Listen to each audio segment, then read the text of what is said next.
Dito guys, ipapakita ko sa inyo yung camouflage trick ni Hellcat. At promise men, grabe to kasi men, nagbi-blend in talaga siya dito at hindi siya napapansin ng kalaban. Ewan ko lang kung bakit ganun. Pero kung makikita nyo dito, tamang chill lang tayo dito, waiting for the right timing. At kapag dadaan yung kalaban dito guys, alam nyo naman na masakit yung burst ni Hellcat. At tamang ambak lang at second skill. Kita nyo, noon lang ka-basic ang kinabuhi. Shock pa nga yung kalaban, sabi niya ha daw, teleport?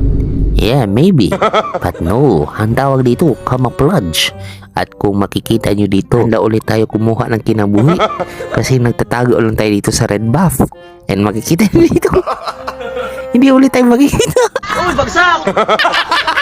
Pero honestly, hindi ko alam. Siguro logic lang kasi nga nagtatago tayo. Paano tayo makikita nun, di ba? Alam nyo ano mas